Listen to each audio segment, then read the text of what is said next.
dia, boa tarde, boa noite.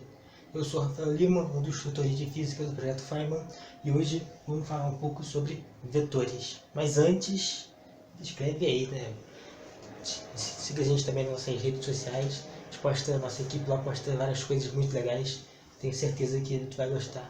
Então, vamos direto ao que interessa. Bom, vamos começar pela definição. Muita gente pode olhar para um vetor e achar que vetor é uma seta, e é mais ou menos por aí o caminho mesmo. Mas eu botei aqui a definição correta, que é vetor. Ente matemático constituído de módulo, direção e sentido. Bom, aqui você pode perceber a representação dos vetores com essas características. Por exemplo, o vetor A, com a representação da letra A minúscula com uma seta em cima. Os vetores eles podem ser representados só por uma seta, pode ser representado por uma letra seguida de uma seta em cima, ou às vezes só por uma letra, certo? Aí eu vou mostrar aqui. Por exemplo, vamos pegar por exemplo o vetor A, certo? Esse vetor A, o módulo dele é 5 newtons. 5 newtons é um módulo. Por que o módulo? Porque é a intensidade desse vetor. Todo vetor tem uma intensidade, valor positivo, ou seja, um valor numérico positivo. E por isso dizemos seu módulo, certo? Direção horizontal. Perceba que esse vetor ele é horizontal, ele é plano, dizendo assim. Vejamos, por exemplo, o vetor P. O vetor P ele é vertical, ele está na direção vertical. O vetor F, talvez não deva perceber, mas ele é diagonal, direção diagonal. E o sentido. Muita gente pode confundir sentido com direção, mas é só tu lembrar que o sentido vem da seta. O vetor sem a seta, ele é só um segmento de reta. Aí tu pode ver que o sentido ele vai direcionar o vetor. Nesse caso, o vetor A tem sentido da esquerda para a direita, mas isso pode variar de acordo com o contexto. Por exemplo, o vetor P ele é de cima para baixo, mas pode ocorrer exemplos de, por exemplo, com ângulos. Esse vetor formar um ângulo aqui com outro vetor. Pode ocorrer, por exemplo, movimentos terrestres, de leste para oeste ou de norte a sul. Tudo vai depender, claro, do contexto. Bom, agora que já entendemos a natureza dos vetores, podemos utilizar eles para compreender alguns fenômenos do nosso dia a dia. As grandezas podem ser entendidas como escalares e vetoriais. As grandezas vetoriais elas não podem ser totalmente entendidas apenas com um número, um módulo no caso, e uma unidade de medida. Elas precisam de um vetor para ser totalmente compreendido. Por exemplo, velocidade e aceleração. Se eu tenho um carro e esse carro ele está acelerando, faz diferença se ele está acelerando para frente ou para trás? É claro que faz. Se ele estiver acelerando para frente, vai estar aumentando sua velocidade. Se ele estiver acelerando para trás, ele vai estar freando, diminuindo sua velocidade, certo? Já as grandezas escalares, elas só precisam de uma unidade de medida e um módulo para ser entendidas. Se eu falo 3 segundos, se passou 3 segundos, você entende a informação completa, certo? Por exemplo, outro exemplo, temperatura. Se eu falo que hoje está 24 graus, também é uma informação completa. Preciso falar, está 24 graus para baixo ou para cima? Não, é uma escalar, certo? Lembrando que nós já temos um vídeo que está falando sobre grandezas físicas aqui no canal. É só você ir no card aqui. Bem, agora vamos falar um pouco sobre algumas operações com vetoriais, certo? Você provavelmente já jogou, já brincou num jogo chamado Cabo de Guerra, certo? No Cabo de Guerra existem duas equipes e um cabo, as duas vão puxar para o seu lado. O objetivo é derrubar a equipe adversária para assim ganhar o jogo. Em teoria, vai ganhar o jogo quem aplicar maior força sobre o cabo, maior força de tração, no caso, certo? Aí a gente pode falar assim, tá, ele aplicou, então Se ele ganhou, é porque a força que ele fez superou a força que o adversário fez, certo? Isso tem tudo a ver com o nosso primeiro caso de operações com vetoriais, que é a mesma direção.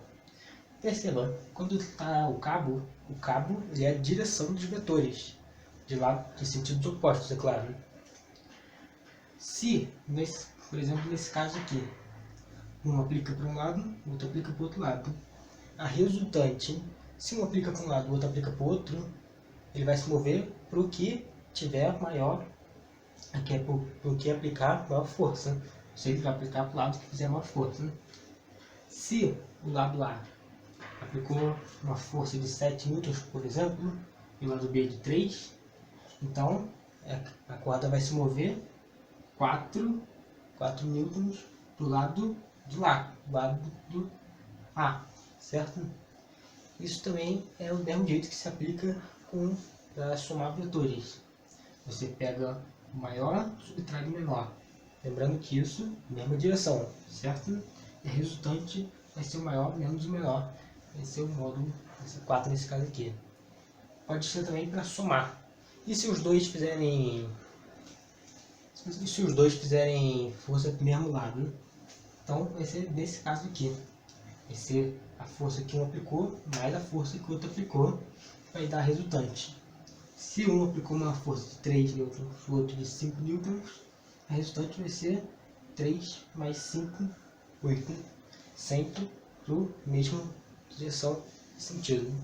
Mas lembrando, esses casos de soma e subtração nós só vamos usar quando os vetores tiverem a mesma direção. Se eles tiverem direções diferentes, por exemplo, forem perpendiculares ou diagonal, não sei, a gente vai usar outra regra que eu vou explicar já já. Agora vamos ver vetores com direções diferentes. Para esses vetores, nós temos uma propriedade diferente para resolver eles. Para resolver problemas assim, o que nós fazemos? Nós pegamos o primeiro vetor, colocamos ele, desenhamos ele, e o outro vetor vai começar exatamente onde o primeiro terminou. E você pode fazer isso com quantos você quiser. No final, para você obter o resultante, você liga o início do primeiro vetor ao final do último, certo?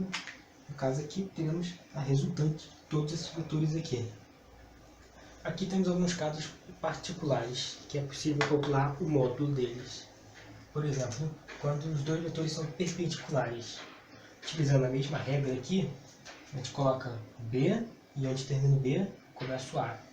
Ligando o início do B ao final do A, obtemos o vetor resultante. Agora, se ele nos oferece os módulos desse vetor, nós podemos calcular o módulo desse vetor também. Por quê? Porque o tamanho deles é diretamente proporcional ao módulo, certo?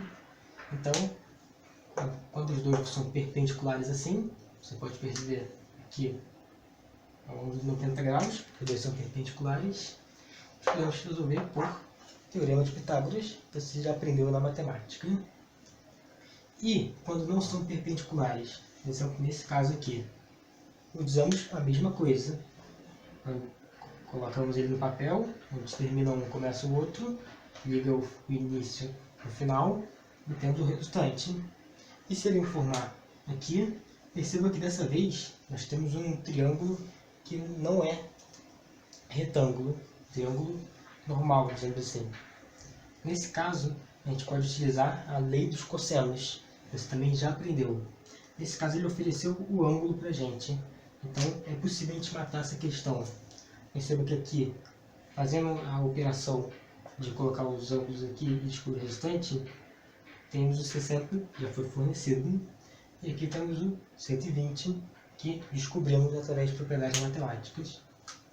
Utilizando a lei dos cossenos, conseguimos descobrir que o resultante tem módulo igual a 8 unidades, certo? Bem, estou aqui de volta para agradecer a você que chegou até o final do vídeo.